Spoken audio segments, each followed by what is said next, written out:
Hello and welcome back. Today we will be setting up the Smart IR Remote from IQLIFE. I'll show you how to connect it to your non-smart devices through your phone. So the first step will be to download the app using the QR code on the instructions. Once you've confirmed your age, you can download. Once you've registered by email, you'll receive a verification code. Just enter that straight into the app and we're ready to get started. Now when you first open the app, you'll see a lot of pre-configured smart devices there. But before we can connect to anything like that, we need to go to the Others tab on the left-hand side and click Universal Remote Controller. You'll need to enter your Wi-Fi here, noting only 2.4 GHz band Wi-Fi is going to work. Now hold the button on the bottom of the device for 5 seconds until you see 2 flashes per second on the front. Now the device is in pairing mode and you're ready to set it up on your phone. This process took me about 40 seconds to pair. Once you're connected, you're ready to start pairing with your non-smart devices. So click the plus to add a device and select the type of device you're adding. I'm going to be connecting my 50-inch LG Plasma. Now in order for the remote to know which IR code to send to your device, it's going to have a number of stored codes in there. As you're going through, check that at least 3 of the buttons work on your device before selecting. So it's really important to make sure that all of the buttons work on your device. I found a number of the LG codes worked on my TV, but very few of them had all of the buttons working. There is over 40 codes just for LG televisions. I think I got pretty lucky and I hit the right code at number 2, but it might take you a little bit longer. So once you've found the code that works with your TV, just select this one. That saves that code with the TV in your smartphone for future reference. So this is where you can start adding more devices. I'm going to connect my air conditioner. Again, you go through the same process, try a bunch of different codes until you find one that works. I got pretty lucky with the aircon working on the first go.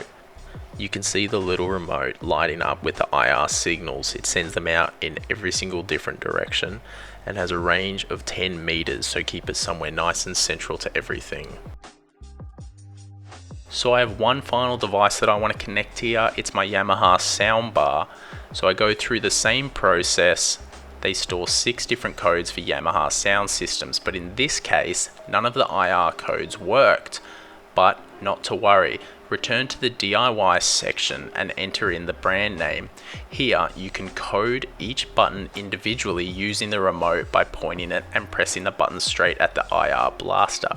It will detect the signal and you can simply enter in what the signal is. Once you've set up all the controls for this remote, just click save and it will appear back in your menu. So the final device I want to set up is a combined light fan that I have in my bedrooms. When I take a look at the remote though and do a little bit of digging, I notice that it operates on a radio frequency rather than infrared.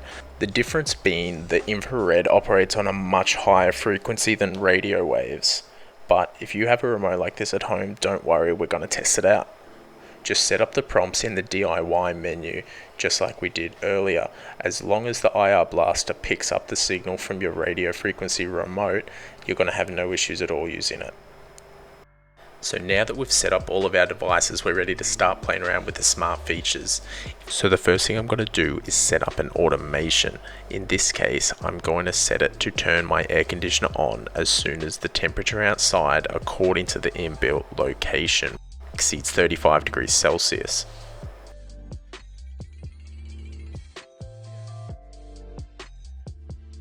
As you can see, I've set up a number of these smart automations already. To give you a few examples, I set the TV to turn on at 6:10 AM every morning, and I've also set proximity based rules. So these are when I leave the house every day, I can ensure that my lights are off, and when I come home late at night, I can turn all the lights on automatically. To show you how these automations work, I'm going to set one up to turn my air conditioning on as I'm approaching home. So choose the when location changes option and choose the rough area of your home. From there, select to either run the device or to select a smart scene that you've already set. If you're going run device, just set the settings up that you want your air conditioner to turn on to. These automations can be used to do a lot of things, so feel free to play around with them and set them up how you like.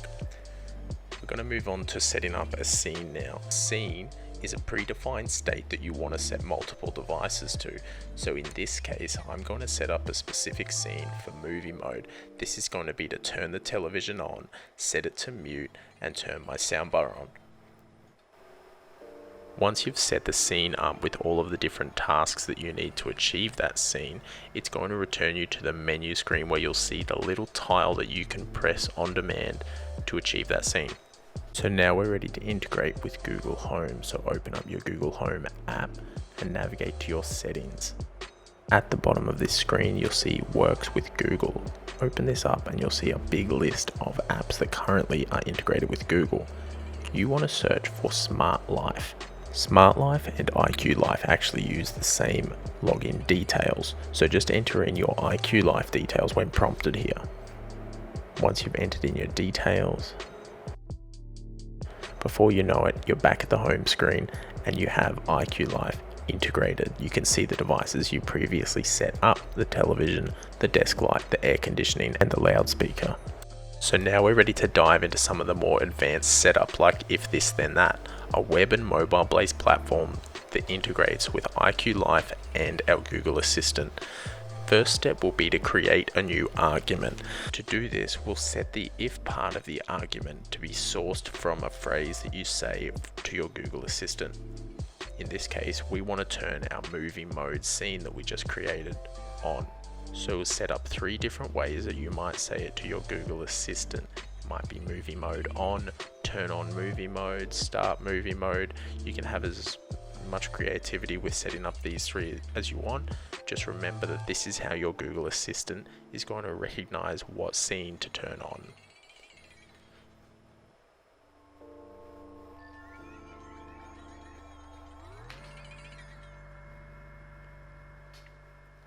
Once you've set up your arguments, it's going to ask you what you want the Google Assistant to say back.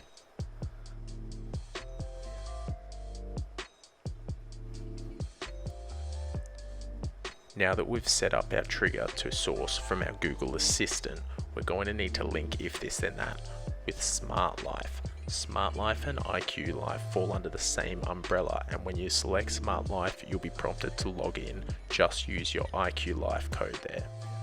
Now we can pick up what scene we want to execute throughout this whole process.